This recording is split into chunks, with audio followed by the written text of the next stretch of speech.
Hey guys, it's Malthus here once again, and first of all, let me just apologize for my voice. I am pretty sick right now, my throat is completely gone, but this video is a good few days overdue now, and I did really want to go over the whole Power Siphon character that I've been playing for the past few days, because I want to show you guys what Power Siphon looks like compared to Kinetic Blast. And long story short, the best way to enjoy Power Siphon is to forget Kinetic Blast exists. Because Kinetic Blast mechanically is just way too fucking strong per attack to the enemies, just exactly what it does. Pierces through, causes a lot of explosions, and it is just scaling off of very little gear, very little links, and just works really well for clearing packs. However, it's dog shit for single target, and that's why you have Barrage. Barrage is better than Power Siphon in single target. However, at this stage, Power Siphon seems to strike a decent little balance between the two skills.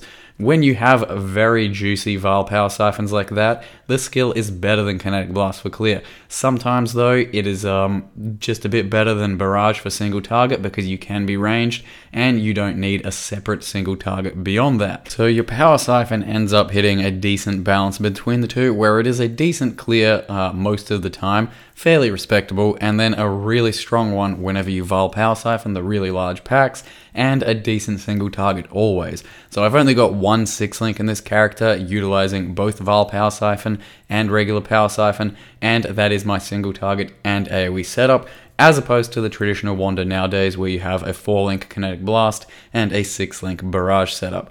And overall it has cleared definitely well enough that I think it's worth playing well enough as a competitor to Kinetic Blast, though if you're going to be looking for the ultimate best thing possible, it's probably still Kinetic Blast, but it is a shame because it's been around for, I don't know, 2-3 years or something as the number one wanding thing. So if you're looking for a bit of a change of pace, this one is currently the way to go, and Power Siphon really is quite respectable, and the visuals have changed a bit. The skill itself got a bit of a revamp. You can see that the previous clips I was using Wasteland Herald of Ice effect. This one is Automaton Herald of Ice effect. So paired with the Power Siphon graphic, the new one, you can get lots of different Herald of Ice effects and all of that, so that it looks just a little bit different and feels just a bit different too. So the way I did end up building this character is through a Deadeye, bunch of accuracy stacking, and I do have built-in chain, so one additional chain you should be able to notice throughout some of these Power Siphon clips. And of course, I actually did a bit different to what I've normally done with Wanders, and that is go a fully int stacking character.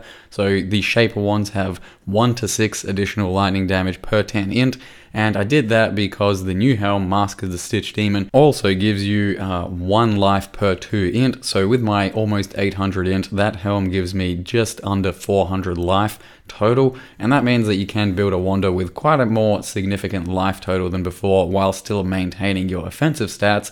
So you don't have to do Power Siphon with that sort of setup, and I will go over what it's like, but this helm itself seems to be pretty strong, and so does int stacking at the moment. You can see throughout this tier 11 double Beyond map, a lot of these Beyond bosses just about get one shot with Power Siphon because the top end on the actual Power Siphon hit itself is huge. So a lot of the time it's going to one-shot or just hit immensely hard, and that paired with a lot of lightning damage lets you shock enemies pretty well and pretty reliably, even up to some of the harder bosses in the game. So Power Siphon itself hits really hard, and with the int stacking method seems to be somewhat worth doing, I think. The biggest problem with the build ends up coming into single target, where sometimes it does feel good, sometimes it doesn't. It's kind of weird with the way Power Siphon actually uses its targeting system, that conal 180 in front of you, several targets sort of system.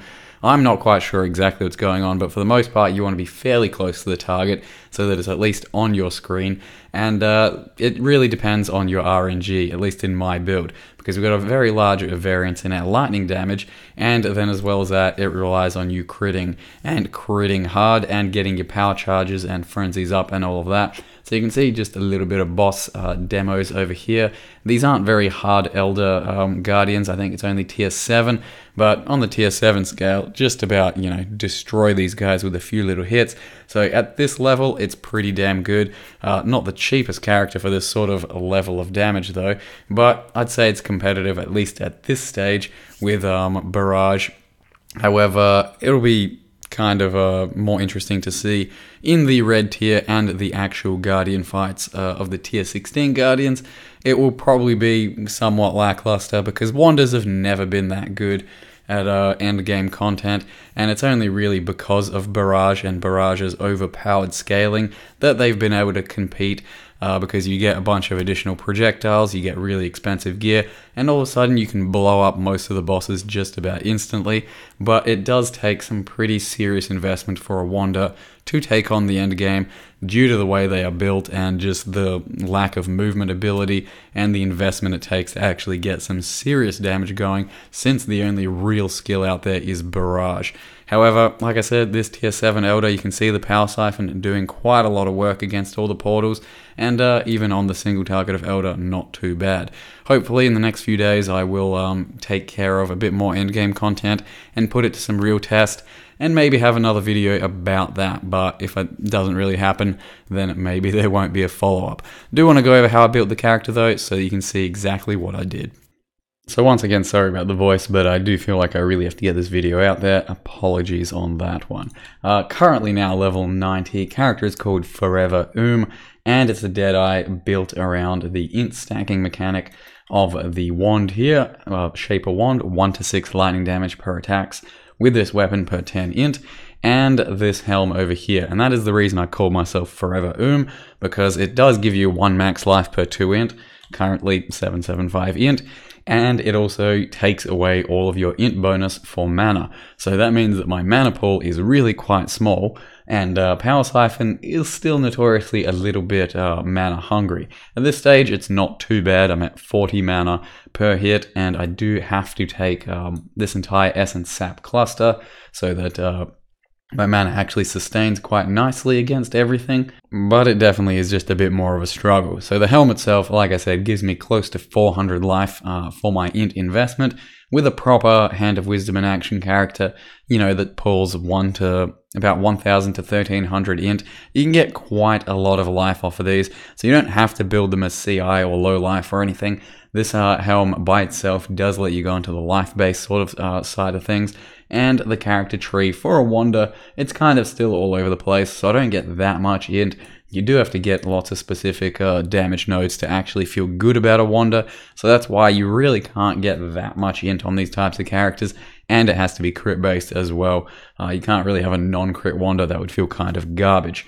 So the mod itself takes something like, I don't know, 1,000 alterations to see, and I've chaos spammed wands for like 10 exalts worth just to try and get some good ones. But a baseline wand is just simply the roll plus a crit roll. That's all I really need to start with on a wand. If you can get it, just a clean lightning damage mod with then crit and attack speed multi-modded, that's also pretty good. This was my initial wand for a while, which just had int, crit, and the mod itself, so it's pretty low requirement, but there can be some really nice ones out there. So yeah, something like 1,000 alterations just to see the roll, and then ideally annul it enough times or have a spare suffix to get the crit roll on there.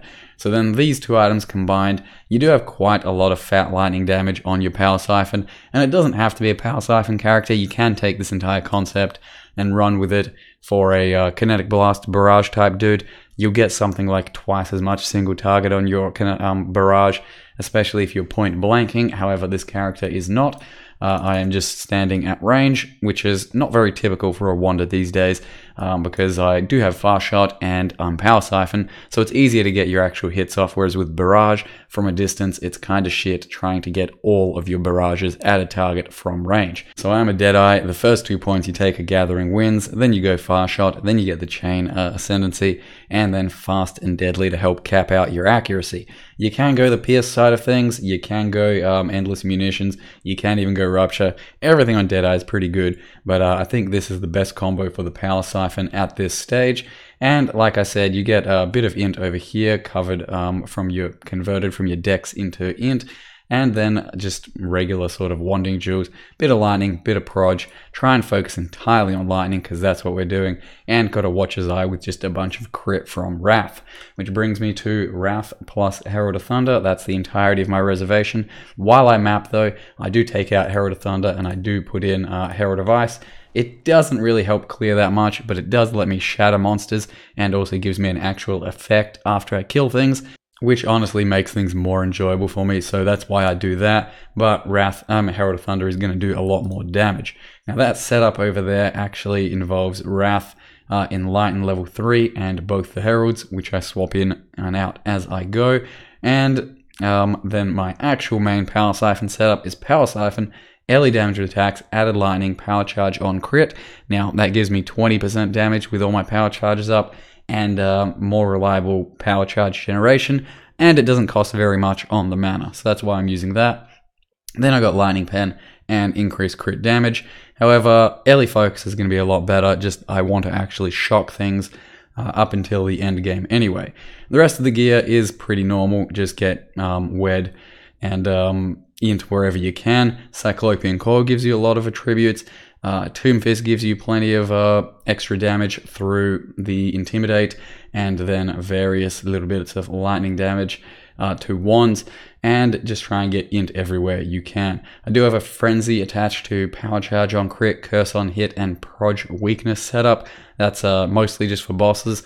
And the chest itself, plenty of these going around. I bought this thing for 5 chaos prior to linking it, so lots of life, temple type of chest with the Int, not too hard to come by, and just a really nice amulet here. This thing costs like 30C, not very popular either.